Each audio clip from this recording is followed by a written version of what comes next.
Hello दोस्तों, कैसे हैं आप। आज मैं बात करूंगा भारतीय संविधान का कुछ महत्वपूर्ण प्रश्न उत्तर। भारतीय संविधान के किस भाग को उसकी आत्मा की संज्ञा प्रदान की गई है। भारतीय संविधान की आत्मा आंसर हो जाएगा ए प्रस्तावना। प्रस्तावना को संविधान की आत्मा कहा गया है। संविधान निर्माताओं ने किस पर विशेष ध्यान दिया गया है। भारतीय संविधान में किस बात पर विशेष ध्यान दिया गया है। आंसर हो जाएगा ए प्रस्तावना पर। संविधान निर्माताओं ने प्रस्तावना पर विशेष ध्यान दिया गया है।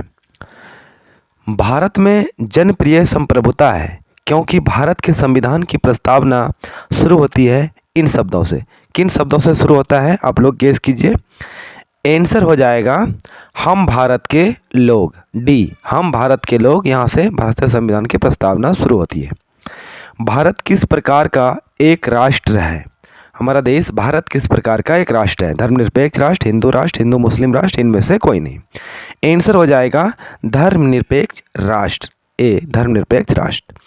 धर्मनिरपेक्षता का अर्थ क्या होता है। धर्मनिरपेक्षता का अर्थ आप लोग को गेस करना है।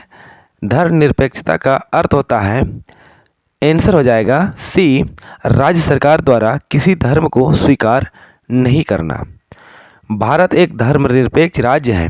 इसका मतलब है कि भारत एक धर्मनिरपेक्ष राज्य है। इसका क्या अर्थ है। इसका अर्थ होता है, आंसर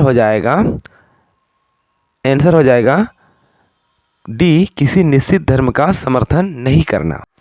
गणतंत्र क्या होता है। गणतंत्र केवल एक लोकतांत्रिक राज्य, अध्यक्षीय पद्धति शासन वाला राज्य, संसदीय पद्धति शासन वाला राज्य जहां पर अध्यक्ष वंशानुगत रूप से न हो। आंसर हो जाएगा राज्य जहां पर अध्यक्ष वंशानुगत रूप से न हो। निम्नलिखित में से वे दो शब्द कौन सी हैं जिसका समावेशन 42वें संविधान संशोधन द्वारा संविधान की उद्देशिका में किया गया था। आप लोग को गेस करना है। आंसर हो जाएगा समाजवादी धर्मनिरपेक्षता। ये दो शब्द। भारतीय संविधान की प्रस्तावना में भारत को किस रूप में घोषित किया गया है। भारतीय संविधान की प्रस्तावना में आंसर देखते हैं। संविधान की प्रस्तावना में भारत को किस रूप में घोषित किया गया है। आंसर हो जाएगा सी एक संप्रभुत्व संपन्न समाजवादी धर्मनिरपेक्ष लोकतांत्रिक गणराज्य। भारत एक गणतंत्र देश है।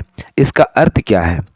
सभी मामलों में अंतिम अधिकार जनता के पास है। भारत में संसदीय शासन व्यवस्था, भारत में वंशानुगत शासन नहीं है।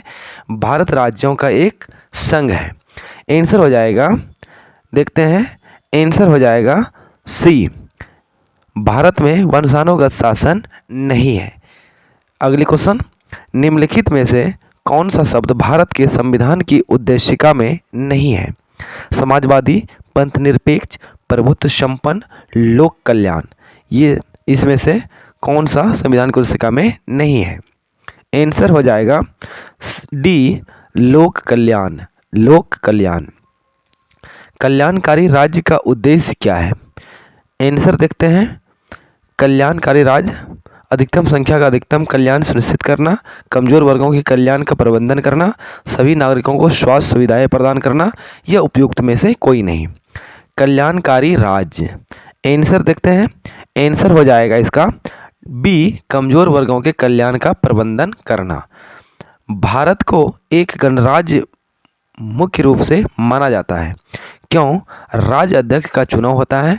उसे 15 अगस्त 1947 को स्वतंत्रता मिली थी। उसका अपना लिखित संविधान है। उसकी सरकार संसदीय प्रणाली के अनुसार है। आंसर देखते हैं 13 का। आंसर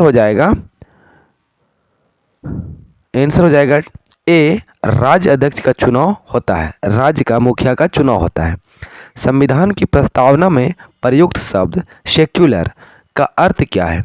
सभी नागरिकों को धर्म एवं उपासना की स्वतंत्रता, एक ईश्वरवाद, बहुउद्देश्यवाद, सभी धर्मों की स्वीकृति।